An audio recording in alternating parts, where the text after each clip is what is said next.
मुझे नहीं लगता कि कोई इस सोए हुए पक्षी को जगाना चाहेगा।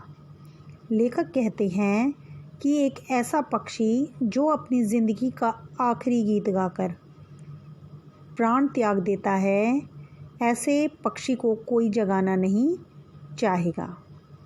वर्षों पूर्व यानी बहुत साल पहले खुद सालिम अली ने कहा था कि लोग पक्षियों को आदमी की नज़र से देखते हैं, कि जब वो पशु पक्षियों को देखते हैं तो उनकी जो दृष्टि होती है वो आदमी की दृष्टि से देखते हैं, और यह उनकी भूल है, यानी यह उनकी गलती है।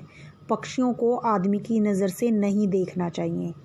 ठीक उसी प्रकार उदाहरण दिया है उन्होंने, जैसे जंगलों और पहाड़ों, झरनों और आबशारों।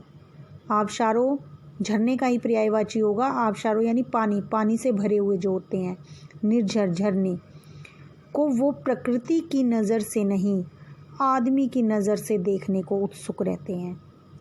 मनुष्य जंगलों, पहाड़ों, झरनों और निर्झरों को आदमी की दृष्टि से ही देखता है।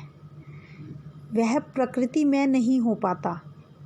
भला कोई आदमी अपने कानों से पक्षियों की आवाज़ का मधुर संगीत सुनकर अपने भीतर रोमांच का सोता फूटता महसूस कर सकता है। रोमांच होता है प्रसन्नता और सोता का अर्थ होता है झरना। कि जब कोई आदमी अपने कानों से पक्षियों की आवाज़ सुनेगा तो अगर वह पक्षी बनकर सुनेगा तो उसे संगीत भी समझ में आएगा और उसे उससे आनंद की प्राप्ति भी होगी। लोग प्रकृति को, पहाड़ों को, झरनों को, जंगलों को, पक्षियों को अपनी नज़रों से देखते हैं। वे इनके होने में अपना भला बुरा, अपना सुख दुख, अपना हानि लाभ देखते हैं। इसका कारण यह है कि अधिकांश लोगों की दृष्टि जो है वह अपने स्वार्थ तक सीमित है। बच्चों, पक्षियों की भाषा अलग होती है और मनुष्य उसे समझ नहीं सकता। पक्षी अपनी जो अनुभूति होती है उसे जिन स्वरों या क्रियाओं से व्यक्त करते हैं उसे समझना मनुष्य के लिए संभव नहीं है। इसलिए वह उनकी मधुर आवाज़ सुनकर रोमांचित नहीं हो पाता। इसलिए मनुष्य को चाहिए कि वह पक्षी को पक्षी की नज़र से देखे और प्रकृति को प्रकृति में होकर देखे, तो उसे आनंद की प्राप्ति होगी। रोमांच का सोता फूटने का आशय होता है आनंद की गुदगुदी होना। एहसास की ऐसी ही एक उबड़ खाबड़ ज़मीन पर जन्मे मिथक का नाम है सालिम अली।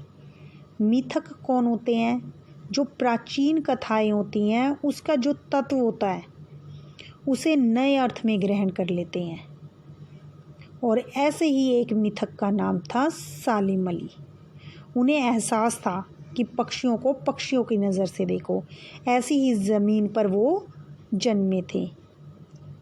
पता नहीं इतिहास में कब कृष्ण ने वृंदावन में रासलीला रची थी और शौक यानी शरारती गोपियों को अपनी शरारतों का निशाना बनाया था।